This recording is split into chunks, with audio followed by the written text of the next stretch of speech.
Donc la deuxième intervenante, c'est Aline Bouchard, qui est de l'URFIST de Paris, donc unité régionale de formation à l'information scientifique et technique.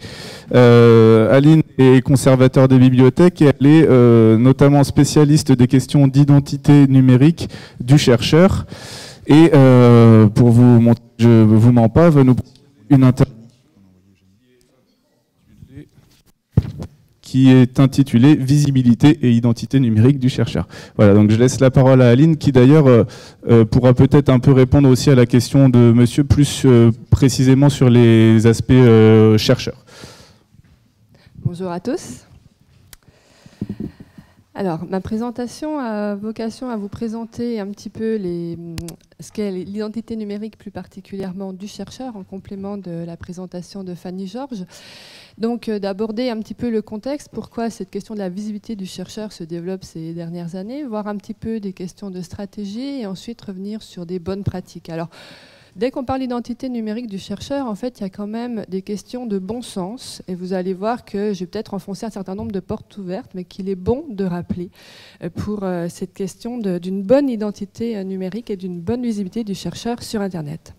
Mais cette question de l'identité numérique et plus largement de la visibilité du chercheur en ligne est aussi l'occasion, une sorte de prétexte pour voir un petit peu les évolutions de l'écosystème de la communication scientifique en général et la place et le rôle des différents acteurs de la recherche à l'heure actuelle, que ce soit bien sûr les chercheurs, les institutions, les éditeurs, mais également d'autres parties prenantes de ce sujet large.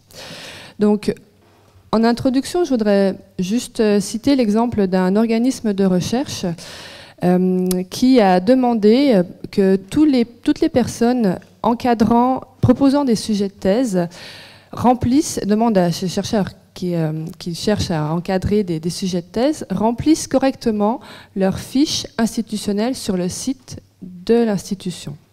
Alors, cette volonté de l'institution de faire que ces chercheurs remplissent la page institutionnelle, en fait, se situe dans un paysage un petit peu plus large d'une recherche de plus en plus grande de la visibilité du chercheur, de la visibilité de l'institution en général ces dernières années. En fait, à l'heure actuelle, on arrive à une situation un petit peu paradoxale, ou en tout cas en forte évolution, puisque jusqu'alors, les créateurs, en quelque sorte, de la réputation du chercheur étaient plutôt du côté des éditions, production scientifique, ce genre de choses. Et en fait, on en arrive à une situation où la publication n'est plus le seul vecteur de réputation ou de visibilité du chercheur. Pourquoi ? Donc, vous connaissez forcément le fameux Publish or Perish, mais de plus en plus, dans un monde de plus en plus compétitif, il ne s'agit plus seulement de publier, mais d'être visible, et surtout d'être plus visible que les autres. Et donc, cette injonction à la publication, à la production à tout crin, se complète de plus en plus par une autre injonction, qui est l'injonction à la visibilité. Be visible or vanish. En gros, il suffit plus seulement de produire, même produire bien, produire de qualité, mais aussi montrer que vous produisez, être visible. Or, qu'est-ce que ça veut dire être visible à l'heure actuelle ? En fait, c'est la même question que dans un cadre personnel, privé. Être visible pour un chercheur, c'est d'abord être visible sur les moteurs de recherche, à savoir Google, pour ne pas le nommer. En gros, c'est le fait de ne pas être trouvé qui peut poser problème pour le chercheur, avant même de pouvoir être lu et d'être cité. Mais cette injonction à la visibilité qui se développe quand même plutôt ces dernières années est doublée par un autre élément de contexte qui concerne le développement de l'accès ouvert aux productions scientifiques et de la science ouverte plus largement. En introduction, on a mentionné le plan national pour la science ouverte, donc qui a été présenté par la ministre au mois de juillet. Et en fait, on voit que on a enclenché la vitesse supérieure pour faire en sorte que la recherche soit plus largement diffusée pour tous, par tous, indépendamment des moyens techniques, financiers, juridiques, etc.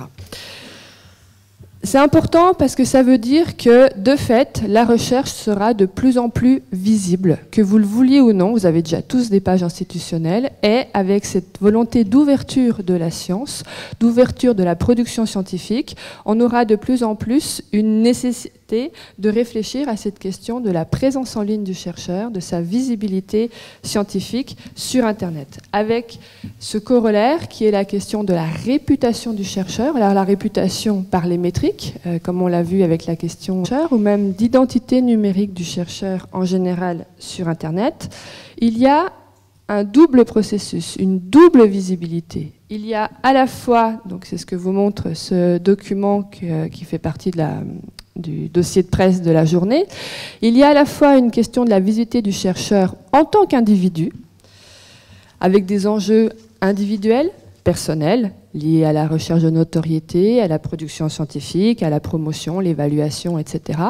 Mais aussi une visibilité liée à des enjeux plus collectifs, plus collaboratifs, la visibilité de sa recherche en général, visibilité de sa présence dans des équipes de recherche, dans une institution. Mais ce schéma est aussi intéressant parce que vous voyez que les termes qui sont utilisés, améliorer la visibilité, être reconnu, échanger, être autonome, etc., sont des verbes d'action. Et c'est ça qu'il faut retenir, surtout quand on parle d'identité numérique du chercheur, c'est que l'identité numérique est quelque chose d'actif, que l'on peut créer. Ce n'est pas forcément quelque chose qui s'impose au chercheur, qui est imposé par d'autres acteurs, par exemple. Et c'est pour ça que de plus en plus, quand on parle de cette question d'identité numérique, on parle également de personal branding. En fait, se considérer comme une marque et à ce titre-là, développer une véritable stratégie de présence en ligne. Alors, stratégie de présence en ligne, tout simplement parce que en fonction des outils que vous allez utiliser, et Dieu sait qu'ils se multiplient, en fonction des moyens que vous aurez, en fonction de votre position dans la carrière, en fonction de vos évolutions, en fonction des buts que vous avez, plutôt tournés vers la recherche académique, plutôt tournés vers le grand public, en fait, il va falloir développer des véritables stratégies de présence en ligne. Ces stratégies sont vraiment des stratégies individuelles. Ce ne sont pas une recette miracle qui marche pour tous les cas. La présence en ligne d'un doctorant ne sera pas la même que la présence en ligne d'un chercheur déjà en cours de carrière. La présence en ligne d'un chercheur en sciences humaines ne sera pas forcément la même que celle d'un chercheur en sciences dures. La question qui peut se poser aussi, c'est est-ce que vous voulez plutôt mettre en valeur une visibilité institutionnelle, plutôt une visibilité personnelle ? Et enfin, ce qu'il faut surtout voir, c'est que pour connaître les bonnes stratégies à suivre, il faut aussi connaître les outils. Parce que sans connaître les outils, sans connaître forcément leurs réglages, leurs paramètres, leur communauté d'usage aussi, eh bien, cette question de stratégie, finalement, risque de tourner en rond assez vite. On peut estimer qu'il y a 4 grandes stratégies. Alors, je vous les énonce et après, on va les revoir brièvement pour qu'on voit un petit peu comment ça s'organise dans la visibilité du chercheur. Premier cas, revendiquer son identité. Deuxième cas, valoriser ses productions. Troisième cas, suivre son impact. Et enfin, quatrième cas, communiquer. Et en fait, pour chacune de ces stratégies, il va y avoir des outils peut-être différents, peut-être communs, mais en tout cas de bonnes pratiques à suivre pour pouvoir les utiliser le mieux possible. Donc, première stratégie, revendiquer son identité. Bon, ça, c'est vraiment la présence à minima qui devrait être celle de tous les chercheurs, que ce soit les doctorants jusqu'aux chercheurs émérites. C'est en fait faire en sorte que quand quelqu'un vous cherche, il vous trouve. C'est une évidence, mais c'est bon de le rappeler. L'idée d'associer son nom à ses thématiques de recherche, ses productions, son affiliation et ses autres activités, par exemple. Dans ce domaine-là, c'est certainement là qu'il y a le plus d'outils possibles. Les pages institutionnelles, les réseaux sociaux professionnels de type LinkedIn, les réseaux sociaux académiques de type ResearchGate ou Academia, ou encore les identifiants chercheurs comme ORCID, ou les identifiants chercheurs plus liés à des bases de données spécifiques, comme l'IDEAL et le CVAL, vous voyez que différents acteurs, parfois institutionnels, parfois commerciaux, mais qui ont tous pour vocation à proposer des services de profil en ligne. Chacun a des inconvénients et des avantages, mais ce qu'il faut retenir surtout dans cette constitution d'identité numérique, c'est qu'il y a véritablement un site à alimenter en priorité, et là aussi c'est une évidence qu'il faut rappeler, c'est la page institutionnelle. Pourquoi c'est important? Parce que la plupart des autres outils que j'ai cités, LinkedIn, ResearchGate, ORCID, sont en fait de l'autodéclaratif. Vous pouvez mettre ce que vous voulez. Il y a des comptes, il y a des faux comptes derrière LinkedIn, ORCID, etc. Et la page institutionnelle, c'est vraiment l'assise qui ne peut être rempli que si vous êtes vraiment dans un laboratoire de recherche. Donc c'est une sorte de gage de scientificité du chercheur. Et c'est pour ça que c'est absolument nécessaire de remplir d'abord et en priorité la page institutionnelle, quitte ensuite à avoir des profils sur les autres services. Cette question de la revendication de cette identité, donc la première stratégie, qui devrait être la stratégie minimale, c'est en fait tout simplement être identifiable et surtout fournir les moyens d'être joignable. Parce que c'est bien beau d'être juste visible sur Internet, mais c'est aussi donner les moyens à des personnes intéressées de vous contacter. Et donc, si je reprends l'exemple de l'organisme de recherche que je citais en amont, donc ils demandaient que leurs chercheurs remplissent correctement leur page institutionnelle. Et en fait, il y avait 3 niveaux d'éléments à remplir. Il y avait d'abord tout ce qui concernait l'identité du chercheur, le nom, l'affiliation, des moyens de contact, des informations un petit peu plus larges sur ses activités ou sa carrière, CV, lien vers d'autres services de présence en ligne. Et enfin, 3e rubrique, ce qui concerne plus particulièrement la liste des publications. Ça devrait être sur tous les profils les éléments minimaux, identification, CV et autres activités. 2e stratégie, valoriser ses productions. Donc là, c'est plus uniquement valoriser son profil en tant que chercheur, c'est valoriser l'ensemble de ses productions. Productions prises au sens large, pas forcément les publications scientifiques, puisqu'on voit de plus en plus se développer la possibilité de déposer en ligne des données de recherche, des codes informatiques par exemple. Dans ce domaine-là, néanmoins, les plus connus sont quand même d'abord, pour l'instant, les outils permettant de valoriser ces publications scientifiques, avec 2 grandes familles, là encore, de ce côté-là. D'une part, les réseaux sociaux académiques, comme ResearchGate, Academia, et d'autre part, les archives ouvertes, comme HAL. L'idée initiale de ces services, c'est vraiment de donner accès le plus tôt possible, indépendamment du temps éditorial, aux productions scientifiques du chercheur. Le but, bien sûr, c'est de faciliter le référencement par les moteurs de recherche. Et dans un deuxième temps, de faciliter l'accès aux documents. Parce que ce soit sur les réseaux sociaux académiques ou sur les archives ouvertes, on peut déposer les productions pour ensuite les rendre plus accessibles, donc plus lisibles, donc plus citables. L'intérêt aussi d'un certain nombre de ces outils, c'est que vous pouvez ajouter une autre couche de visibilité liée au réseautage. Et c'est bien sûr le cas des réseaux sociaux académiques, avec la possibilité de suivre des comptes et d'en être suivi.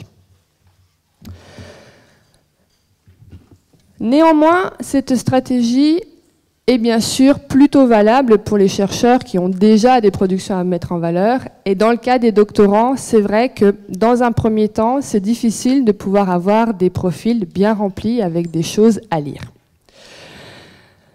3e stratégie, la question de l'impact. Effectivement, de plus en plus d'outils permettent de quantifier la réputation du chercheur. Dans ce domaine-là, évidemment, la plupart des outils proposent des systèmes de quantification liés aux quantifications classiques qui font la recherche à l'heure actuelle, donc du côté du chercheur, le H-index. Et donc dans ce domaine-là, on pourra avoir des outils liés à la base Google Scholar, donc Google Scholar Citation, ou alors des outils proposés par des bases de données professionnelles, souvent liées à des identifiants chercheurs, donc par exemple le Scopus Author ID sur Scopus, ou le Researcher ID sur le Web of Science. Mais à chaque fois, la possibilité de suivre son impact, donc notamment le nombre de publications, le H-index et éventuellement, le cas échéant, une série de graphiques, de métriques, etc., qui permettent de comparer sa propre production dans une idée d'auto-évaluation, mais surtout et aussi de comparer les chercheurs avec bien sûr toutes les dérives que ça peut avoir. Et une des dérives principales est notamment le fait que chacune de ces bases de données fournissent des métriques différentes, puisque chacune a des données différentes. Google Scholar, par exemple, fournit traditionnellement un H-index plus élevé, tout simplement parce qu'il prend en compte des productions scientifiques plus larges que les bases de données comme le Scopus ou le Web of Science. Donc des métriques, ça vous le savez aussi, à prendre quand même plutôt avec des pincettes. Néanmoins, on peut quand même remarquer que quand on parle de visibilité et donc d'impact du chercheur, les études le montrent, les articles en open access, donc les articles qui ont été déposés notamment sur des réservoirs d'archives ouvertes, sont plus cités que la moyenne, et c'est notamment le cas pour les citations, puisque l'on considère que les citations sont accélérées en cas de mise à disposition précoce de la production. Donc, c'est-à-dire dès le post-print ou même, si c'est possible, dès le pré-print en ligne. À côté de ces outils véritablement liés à l'impact, on va dire, scientifique classique, H-index notamment, ce qu'on va se développer sur les outils en ligne, c'est d'abord des outils, et Fanny insistait là-dessus aussi dans sa présentation, qui quantifient de plus en plus l'activité du chercheur. Les réseaux sociaux académiques sont des spécialistes de ce point-là, et vous voyez fleurir comme ça toute une série de nombres plus ou moins ésotériques. Alors nombre de contacts, ça c'est bon, mais des scores, des métries maison qui fournissent en fait de plus en plus des moyens de comparer les chercheurs entre eux en jouant sur ce rôle de gamification de la notoriété du chercheur. Et deuxième point que l'on va se développer autour des métriques liées à ces outils en ligne, c'est une réflexion autour de métriques alternatives qui viendraient compléter les métriques scientifiques plus classiques de type H-index. Alors on parle de alternative metrics, donc métriques alternatives, et qui essayent de trouver un moyen de calculer l'impact de production scientifique du chercheur, non plus seulement sur des outils véritablement académiques scientifiques de type base de données bibliographique professionnelle, mais aussi la présence, les citations sur des réseaux sociaux, des médias grand public, de type nombre de likes sur Facebook, nombre de tweets d'une citation, par exemple.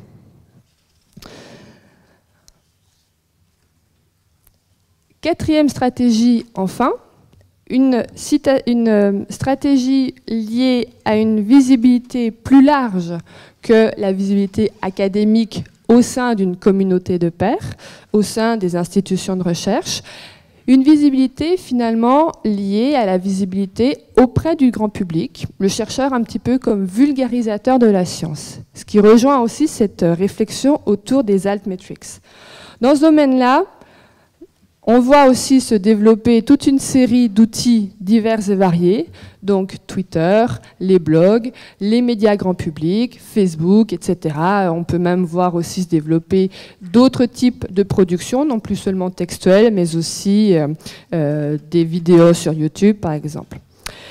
L'idée, c'est de présenter le chercheur un petit peu comme un passeur de science, pour reprendre le nom d'un blog connu, montrer que le chercheur ne produit pas seulement de la recherche académique, mais aussi peut diffuser ses thématiques de recherche, diffuser des informations qu'il a trouvées de part et d'autre. L'intérêt, bien sûr, c'est d'être reconnu comme un spécialiste dans son domaine, pour toucher par exemple le grand public, mais aussi des journalistes scientifiques, des décideurs. Et cette stratégie peut être intéressante bien sûr pour le chercheur en général, même s'il faut bien reconnaître que c'est quelque chose qui demande beaucoup de temps, une certaine appropriation pour lutter contre le jargon par exemple, mais c'est aussi une stratégie qui peut être développée par les doctorants qui n'ont pas encore nécessairement beaucoup de production à mettre en valeur, mais qui ont déjà des connaissances, déjà des thématiques suivies et qui peuvent comme ça être repérés sur leur domaine de recherche sans nécessairement encore avoir beaucoup produit de recherche scientifique.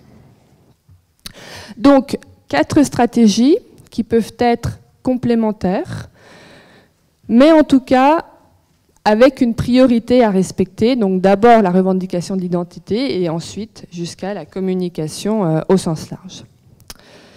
Alors pour résumer, en fait, il faut voir que cette question de l'identité numérique repose sur véritablement 2 points essentiels. Il y a la question de la construction d'une bonne identité numérique, on va revenir là-dessus, et aussi de développer des pratiques aussi responsables et éthiques que possible quand on cherche à être présent en ligne. Et bien sûr, on va revenir aussi sur ce 2e point. Premier point, la création d'une bonne identité. Y a-t-il possibilité de créer une bonne identité ou en tout cas une aussi bonne identité que possible?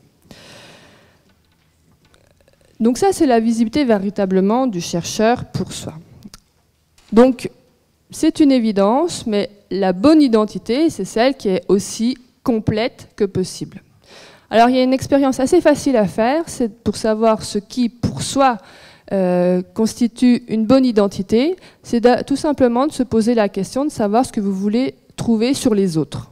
Qu'est-ce que vous cherchez quand vous cherchez des profils d'autres chercheurs? Et tout de suite, vous allez voir ce qui peut manquer éventuellement à votre propre présence en ligne. L'idée, c'est véritablement de se mettre à la place de l'internaute qui peut chercher des informations sur votre compte. Ce qui pose le problème des vieilles informations, pas mises à jour, les traces, qu'on mentionnait aussi en introduction. Ce qui pose aussi le problème de la navigation.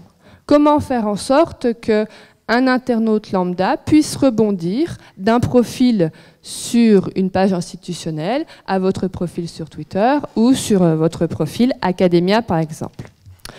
Donc, une bonne identité numérique doit reposer sur quelques piliers qui sont la cohérence textuelle et visuelle, donc notamment le choix, si possible, d'une même image vous représentant sur les différents réseaux, par exemple. Deuxième pilier, la centralisation, faire en sorte que les gens puissent rebondir facilement d'un profil à un autre, ce qui en plus aura la vertu de favoriser le référencement par les moteurs de recherche, parce que les moteurs de recherche adorent les liens entre les différentes pages.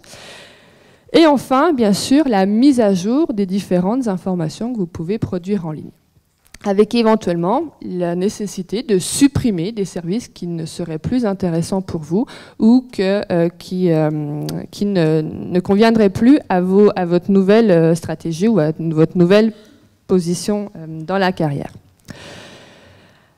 À cela, bien sûr, ajouter une veille régulière sur son nom, puisque pour savoir ce que les autres voient, il faut savoir ce qui apparaît sur votre nom quand vous vous cherchez sur Internet. Donc, cette question d'identité numérique, c'est quelque chose qui se construit sur la durée. Il faut être patient. C'est vraiment une des vertus quand on parle d'identité numérique. Ça ne se construit pas en un jour. Il faut pouvoir alimenter régulièrement, nettoyer et bien sûr voir comment ça apparaît sur les moteurs de recherche. Quelques points de vigilance, bien sûr. Déjà, notamment pour la question des réseaux sociaux, faire en sorte de ne jamais se connecter par d'autres profils. Typiquement, sur ResearchGate, Academia, on vous permet de vous créer des comptes avec Facebook ou Google. Ça, c'est à proscrire absolument parce qu'en fait, généralement, sans que vous vous en rendiez compte, votre carnet d'adresses va être pris par la passerelle. Donc, il faut éviter ce genre de choses. Et bien sûr, la deuxième question complémentaire, c'est de savoir un petit peu comment articuler sa visibilité de chercheur, visibilité professionnelle, avec sa visibilité individuelle, privée. Et suivant les disciplines, notamment si vous travaillez dans des domaines sensibles, par exemple, c'est vrai que l'équilibre peut être difficile à trouver.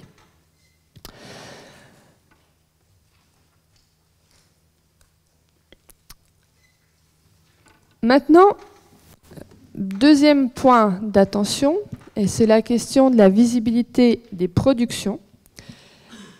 Qu'est-ce qu'on entend par open access, finalement? Et là aussi, il faut revenir sur les principes pour comprendre pourquoi, de plus en plus, on vous dit surtout ne déposez pas vos productions sur les réseaux sociaux académiques, utilisez plutôt les archives ouvertes. Ce n'est pas une lubie de bibliothécaire ou d'institution, c'est qu'il y a aussi derrière des questions éthiques responsables sur les réseaux sociaux académiques. En fait, pour bien comprendre ce que sont les réseaux sociaux académiques de type ResearchGate ou Academia, il faut savoir que ce sont des sociétés commerciales for profit de type Facebook, Google, dont le but est de faire de l'argent. Une fois qu'on a dit ça, en fait, on se rend compte que même si les discours de ces réseaux sociaux vous disent qu'ils sont pour un accès libre, gratuit, pérenne à la recherche scientifique, en fait, on se rend compte qu'ils ne rentrent absolument pas dans le cadre de l'open access. Parce que pour véritablement entrer dans le cadre de l'open access, il y a vraiment ces trois piliers, liberté, gratuité, pérennité. Or, les réseaux sociaux, déjà, ne sont pas nécessairement gratuits. Pour pouvoir les utiliser, souvent, on vous demande de vous créer un compte. Créer un compte, c'est donner des données personnelles.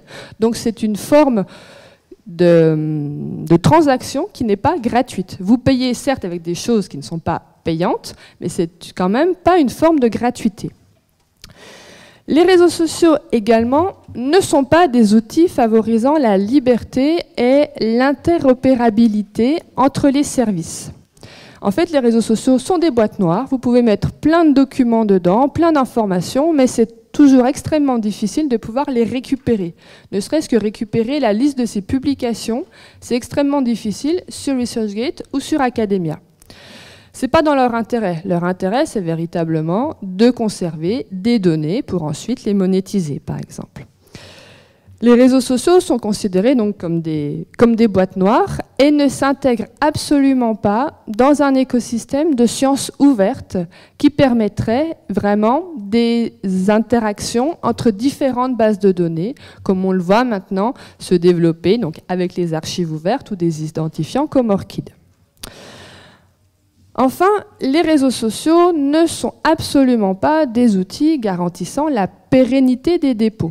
Vous pouvez supprimer comme vous voulez les dépôts que vous avez faits. On ne sait absolument pas quelle sera la viabilité de ces services. La plupart des services qui ont été créés dans la fin des années 2000 sont morts. Donc, qu'en sera-t-il pour ResearchGate ou Academia? Ça, on n'en sait rien dans 5, 10, 15 ans. Donc si le but finalement pour vous, c'est de rendre accessibles vos productions et de les rendre plus faciles d'accès, donc plus lisibles, si vous misez sur un réseau social dont la viabilité n'est pas assurée, ce n'est pas forcément une bonne stratégie. En plus, ces réseaux sociaux ont quelques petits problèmes avec le droit, et notamment le droit des éditeurs. Vous le savez que normalement, quand vous déposez en ligne, vous devez respecter les informations contenues dans votre contrat d'édition qui vous dit que vous avez le droit de déposer, par exemple, le préprint, le postprint, voire le PDF éditeur. Les réseaux sociaux, ils ne sont absolument pas dans ce cas de figure, puisqu'ils estiment, par exemple, que, c'est le cas d'Academia, ils s'attribuent une licence de réexploitation sur tous les contenus que vous déposez sur la plateforme. C'est-à-dire qu'ils peuvent éventuellement reprendre vos contenus pour en faire d'autres productions, ce que ne permettent pas les archives ouvertes, par exemple. Et puis, en plus, les réseaux sociaux sont quand même pas très honnêtes dans leur pratique, puisqu'ils estiment que c'est de toute façon la responsabilité de l'internaute si des dépôts sont faits sans respecter le droit de l'édition, de l'éditeur. Là où les archives ouvertes vérifient véritablement en amont la légalité du dépôt en fonction du contrat d'édition, les réseaux sociaux s'en lavent les mains. Donc vous voyez qu'il y a quand même aussi un certain nombre de questions sur l'éthique de ces réseaux sociaux, toutes questions qui sont levées par des archives ouvertes. Et c'est pour ça que finalement, et donc je vous disais, ce n'est pas une lubie uniquement des institutions, on vous conseille plutôt d'avoir une stratégie de visibilité à 3 niveaux. D'abord, de déposer toutes vos productions sur des services qui relèvent de l'open access ou de la science ouverte, qui permettent une réutilisation, une gratuité et une liberté d'accès. Ensuite, éventuellement, signaler uniquement ces productions sur les réseaux sociaux, parce que je ne nie pas, bien sûr, l'intérêt de ces réseaux sociaux en termes de visibilité du chercheur, notamment par rapport au réseautage ou la mise en contact. Et enfin, troisième niveau de la fusée, développer une véritable communication autour de ces productions. Puisque, en fait, l'open access, c'est très bien, mais il ne fait rien automatiquement. C'est pas parce que vous allez déposer uniquement dans une archive ouverte que votre document va nécessairement être vu facilement, surtout au début. Après, avec les citations, ça ira de soi. Mais au démarrage, souvent, ce qu'on conseille de plus en plus, c'est qu'il va falloir promouvoir sa recherche au-delà de la publication dans la revue, notamment, ou du simple dépôt en archive ouverte. Donc, pour résumer, cette question de visibilité et identité numérique du chercheur. En fait, on a vu qu'il y a un certain nombre de termes qui apparaissent dès qu'on mentionne ces idées. Visibilité scientifique, identité numérique, impact et réputation. Bien sûr, ce sont des notions complémentaires, mais qui ne se superposent pas les unes aux autres. Et c'est certainement là la plus grosse difficulté du chercheur, c'est que certains éléments sont liés à une présence en ligne, certains sont liés à la production scientifique, comme l'impact, certains sont liés à une interprétation des informations que vous avez, vous, déposées de votre côté, comme l'irréputation, et bien sûr, au-dessus de ça se trouve la visibilité scientifique qui n'est pas liée uniquement à la présence en ligne. Et donc, bien sûr, cette question de la visibilité scientifique, donc je vous ai dit qu'il faut penser à promouvoir sa recherche d'autres manières que juste la publication scientifique en ligne, mais il faut bien réfléchir aussi à la visibilité, toutes les formes de visibilité du chercheur, aussi bien en ligne que hors ligne, avec les bonnes vieilles méthodes d'indication dans des mails ou bien sûr de présence à des colloques, par exemple. Je vous remercie.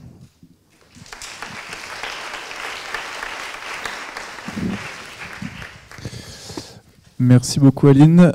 Voilà, il y a une question là déjà. Bonjour, donc merci beaucoup pour vos présentations. En fait, j'avais une question en fait, liée à la pérennité du statut, dans le sens où, par exemple, un doctorant, en fait, il est peu de temps sur une page institutionnelle. Donc comment on gère en fait cette réalité qui fait qu'en fait, on peut être de façon très temporaire dans une institution? Alors les doctorants sont évidemment le mauvais exemple dès qu'on parle d'identité numérique pérenne, avec bien sûr les évolutions de la carrière, passage en postdoc, etc. Donc c'est pour ça aussi qu'on constate que les doctorants et les jeunes chercheurs sont souvent ceux qui utilisent le plus les réseaux sociaux pour présenter des profils et pour présenter leur production, tout simplement parce que c'est pour l'instant, en l'état actuel, les outils qui semblent le plus pérennes quand on change de structure. Mais le conseil qu'on donne de plus en plus, c'est que le doctorant ne doit pas faire l'économie du remplissage de sa page institutionnelle. Parce que, c'est ce que j'expliquais tout à l'heure, la page institutionnelle est la seule page un petit peu contrôlée. Sur Twitter, sur Academia, vous pouvez dire que vous êtes doctorant au CNRS, il n'y a aucune vérification, c'est du déclaratif. Avoir une page institutionnelle dans un laboratoire de recherche, ce n'est pas donné à tout le monde. C'est la même chose que ce qu'on conseille aussi pour les doctorants, c'est de remplir bien sûr sa page institutionnelle, mais de signaler sa page sur thèse.fr. Parce que là encore, thèse.fr, c'est une sorte de validation de la recherche et du profil du jeune doctorant. Donc, pour le doctorant notamment, effectivement, il faut réfléchir à court terme, visibilité immédiate, donc non déclarative en quelque sorte, page institutionnelle thèse.fr, mais éventuellement réfléchir à une visibilité plus large sur les réseaux sociaux. Et l'objectif de ma présentation n'était pas, bien sûr, de dire n'allez pas sur les réseaux sociaux, hein, bien sûr. Il faut voir dans quelle mesure chaque outil peut vous apporter en fonction en fonction de vos différentes stratégies, notamment stratégies de carrière.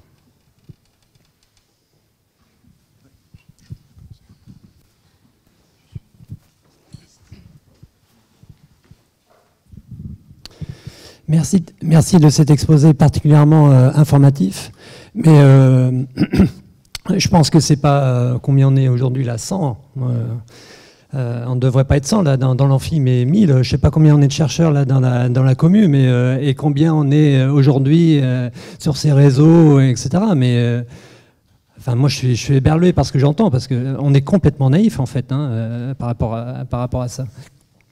Donc, tant mieux, moi j'ai l'info, je vais la diffuser. Mais alors, j'avais un autre point aussi par rapport à la légitimité, le côté éthique. Donc moi je suis chercheur INRA, mais je pense que la question se pose pour n'importe quel chercheur.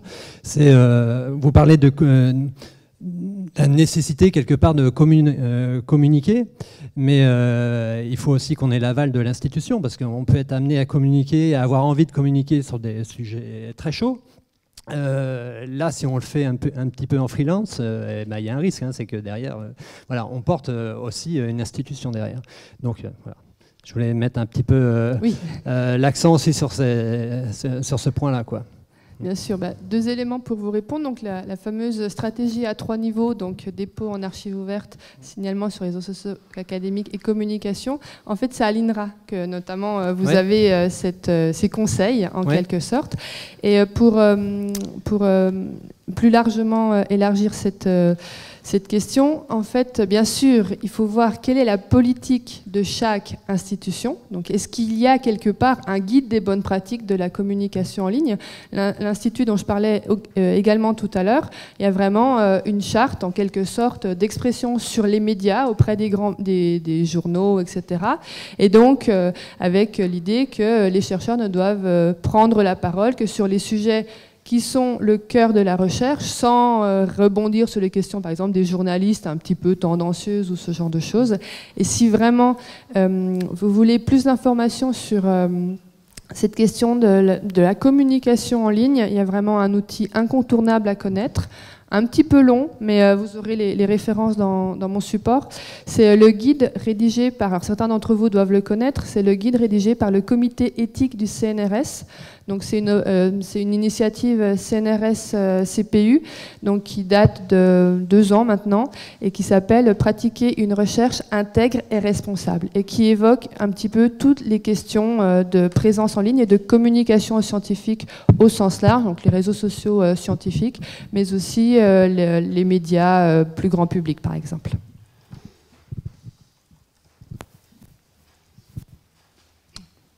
D'autres questions ?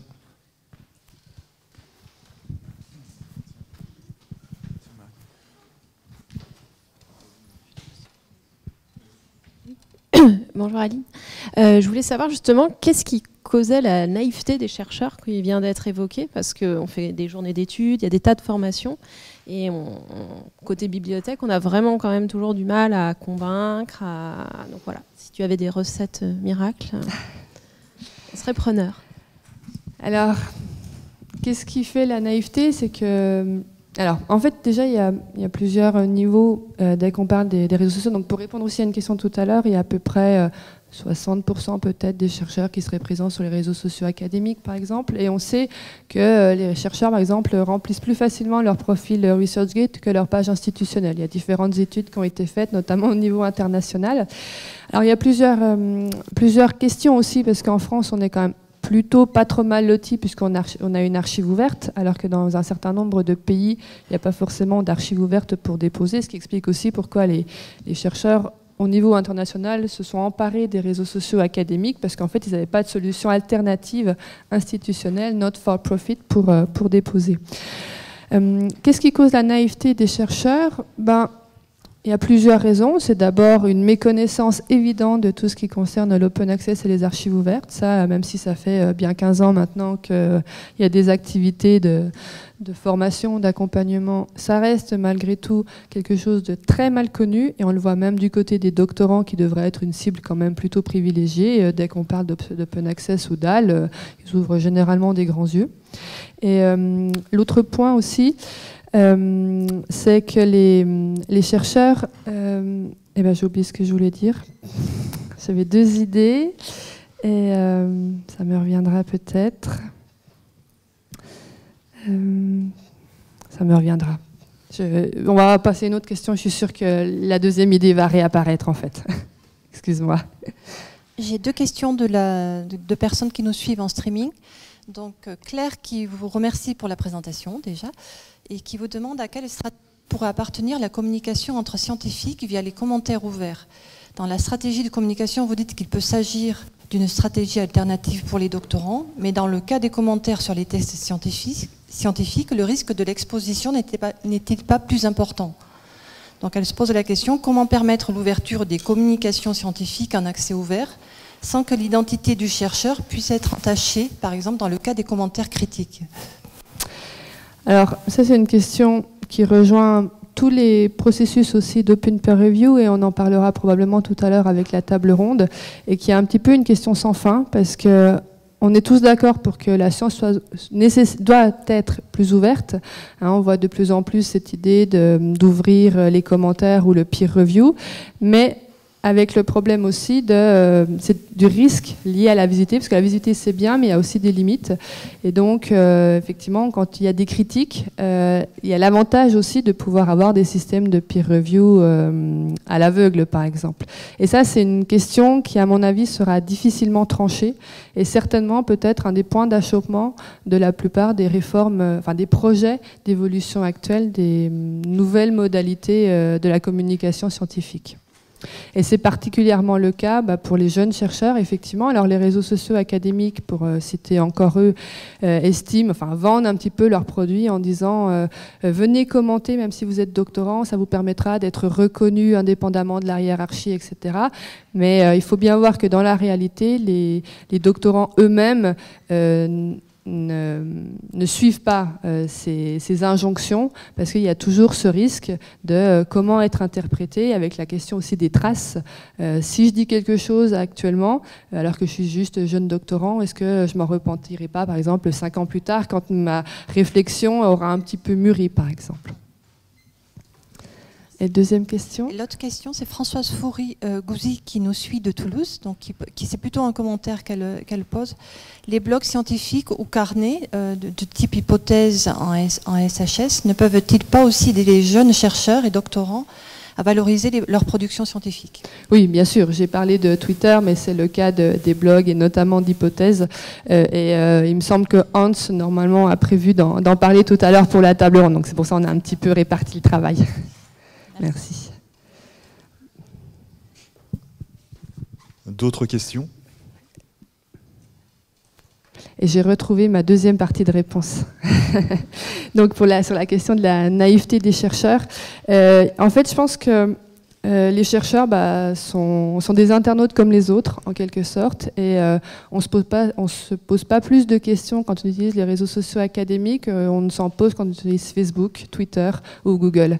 Et donc en fait le fait de donner des données personnelles contre un service gratuit qui fonctionne plutôt pas mal, finalement ça pose peu de questions à la plupart d'entre nous. Il y a quand même peu de personnes qui disent « Ah, moi je boycotte Facebook parce que finalement mes données personnelles c'est à moi, ils n'ont pas besoin de le savoir ». Il y a peu de personnes qui utilisent par exemple le Quant à la place de Google. Et cette question des réseaux sociaux académiques, on est exactement dans la même logique en fait. Ce sont des services qui fonctionnent bien et qui sont gratuits et qui proposent une offre que ne proposaient pas jusque-là des outils, par exemple, institutionnels ou en tout cas véritablement open access. Donc, avec ce bémol néanmoins que concernant les réseaux sociaux académiques, c'est pas juste les données personnelles d'un côté de l'internaute et la société for profit de l'autre, c'est qu'il y a entre les deux, la question des publications scientifiques avec la question des éditeurs là derrière qui apportent un troisième larron dans l'affaire. Tiens, Hugo, il y a une question.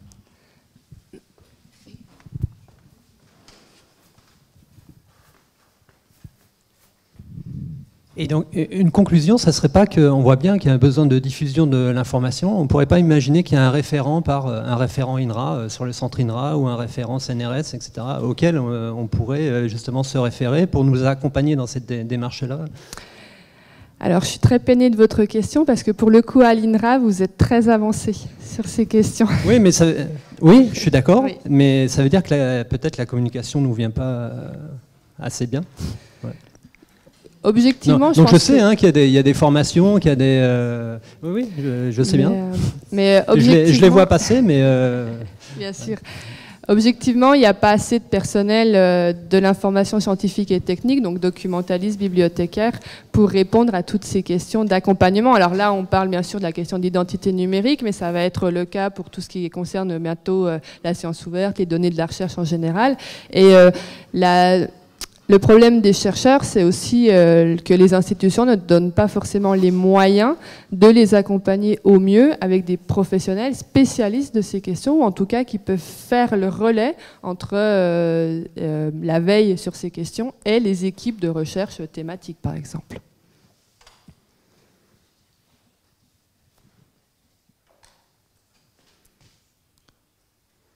Tu avais une question, François ? La question, c'était les problématiques qui sont posées par l'utilisation de ces outils de visibilité en termes de droits et de réutilisation aussi des données personnelles. Alors, beaucoup de réponses derrière cette question. Donc, je vais essayer de ne pas trop en oublier. Donc déjà, pour les réseaux sociaux académiques, c'est clairement l'internaute qui est considéré comme responsable des dépôts. C'est-à-dire que c'est comme sur YouTube.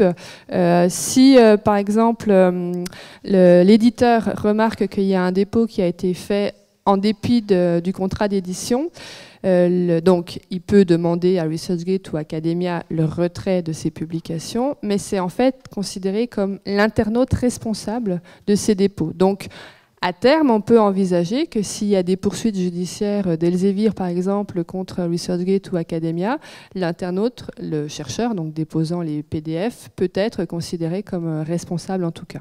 Et c'est pas anecdotique parce que jusque-là, on se disait, bon, il n'y a pas beaucoup de risques pour l'instant, mais il y a véritablement une initiative assez forte d'un certain nombre d'éditeurs contre les réseaux sociaux académiques. Donc, dans un premier temps, ils leur ont demandé gentiment de dépublier toutes les PDF qui avaient été déposées sans respecter le contrat.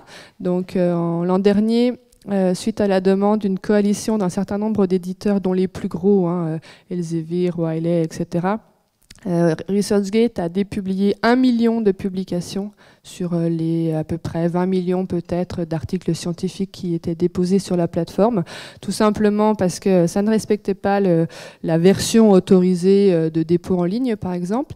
Et puis, donc, à la rentrée 2017 en Allemagne et en octobre 2018 aux États-Unis, Elsevier et l'American Chemical Society ont porté plainte contre ResearchGate pour qu'ils arrêtent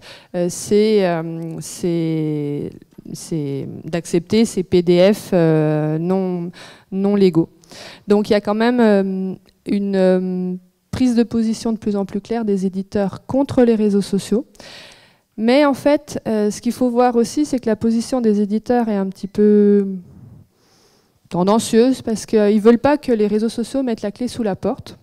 Parce qu'ils ont bien vu que ça remplit des fonctions que leurs services jusque-là ne remplissaient pas. Et ils ont vu aussi l'intérêt que peuvent avoir ces réseaux sociaux en termes de communication entre les chercheurs. Et c'est pour ça, par exemple, qu'Elsevier a racheté Mendeley, donc un réseau social lié aux références bibliographiques il y a quelques années. Ce qui dérange beaucoup plus les éditeurs, c'est que en fait, le modèle de l'édition à l'heure actuelle, vous le savez tous, bat un peu de l'aile.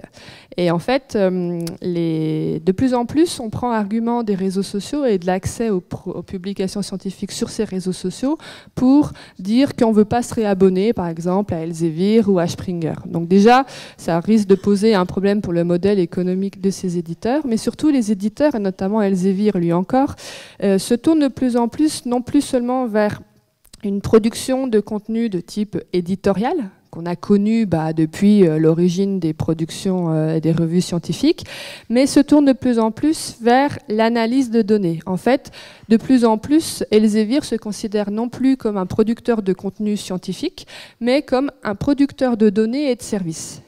On voit un glissement en fait. Et du coup, ce qui gêne véritablement les éditeurs dans ces réseaux sociaux, c'est peut-être moins tant qu'ils donnent accès au PDF de manière illégale que, en fait, les éditeurs n'aient pas de vue sur les usages qui sont faits sur ces réseaux sociaux. Nombre de téléchargements, par exemple.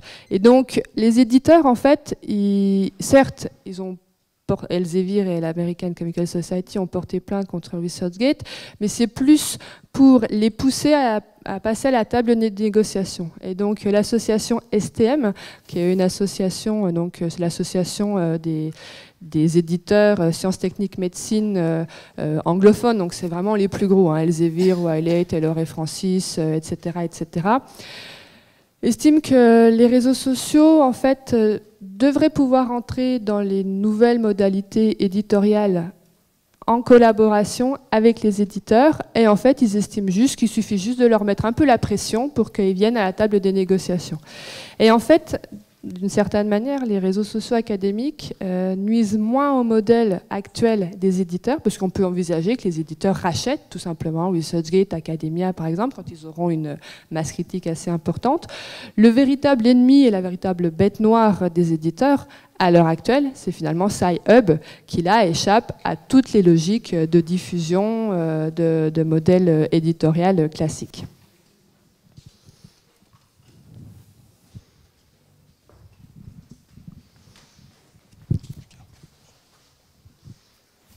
Merci.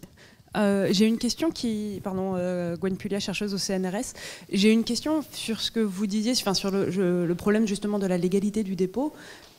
Si je ne m'abuse, à minima en France, de toute façon, on peut toujours déposer une version auteur. Mais est-ce que c'est le cas à l'échelle internationale? Et du coup, est-ce que ça pose des problèmes quand on publie ailleurs qu'en France ou des documents sous droit français? Comment ça se passe? Parce que techniquement, à la fin, on est français, donc quelque part, on pourrait considérer que le droit d'auteur est français, point.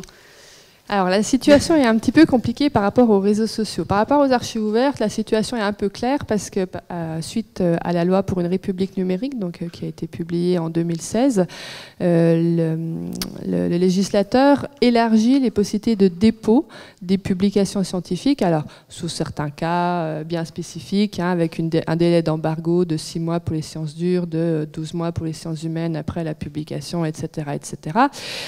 Mais le souci, c'est que donc ça, c'est vraiment le cadre, et en tout cas, c'était la volonté du législateur, que ce soit pour favoriser les archives ouvertes.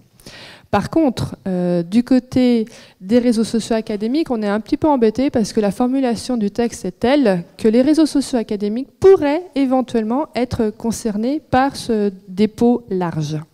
Donc, c'est-à-dire que si on interprète au sens strict le texte de la loi, on peut déposer le préprint sur les réseaux sociaux académiques, tout simplement parce que c'est écrit dans le texte de la loi que sont concernées les plateformes qui n'ont pas d'activité éditoriale. Et pour l'instant, les réseaux sociaux académiques n'ont pas d'activité véritablement éditoriale. Mais ça, c'est un peu une interprétation stricte de la loi. Et objectivement, normalement, l'idée de la loi ne portait pas sur ces plateformes spécifiquement, mais plutôt pour les archives ouvertes, en fait.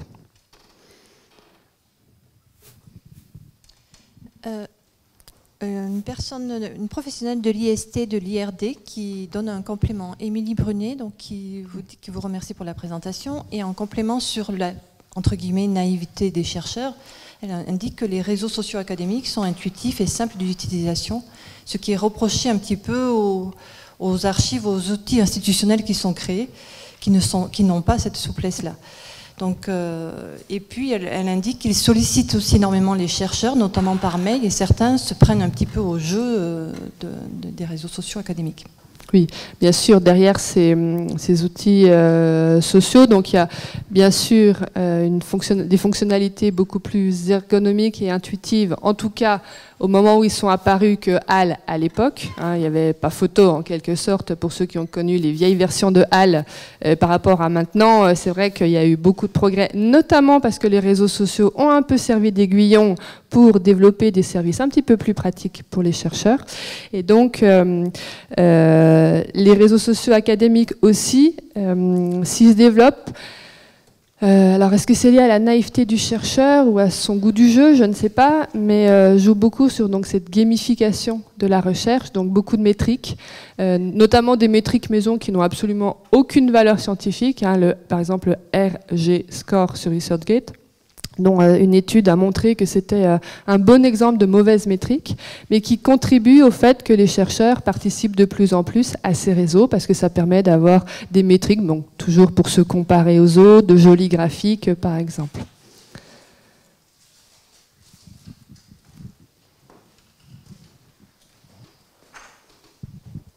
Bonjour. Merci pour la présentation. Je voulais juste revenir sur cette question de la naïveté du chercheur. Moi, il me semble que beaucoup de chercheurs ne sont pas du tout naïfs par rapport à tout ça, mais que certains aussi ont une vision un peu critique de la chose. Moi, ce qui m'a beaucoup frappé, et j'ai trouvé vraiment l'intervention très intéressante et très complète et très informative, mais ce qui m'a frappé, c'est une limite d'ailleurs qui n'a pas émergé pour l'instant dans la discussion, c'est le temps que ça prend, voilà, tout ça. Et on est quand même dans un modèle où aujourd'hui, j'emploierais même exprès à dessein l'expression visant à faire presque du chercheur un auto-entrepreneur de sa recherche, quasiment. Il doit chercher donc des financements, il doit se faire entrepreneur de formation, etc. Jusqu'à finalement le faire, il devient responsable finalement de sa propre communication. Et voilà, il me semble que ces aspects-là posent question. Il me semble aussi qu'il y a un certain nombre de chercheurs aussi qui ne se prêtent pas à ce jeu-là aussi, non pas par naïveté, mais simplement parce que d'un point de vue de leur propre éthique de la recherche, ça la remet considérablement en cause. Merci pour ce complément important.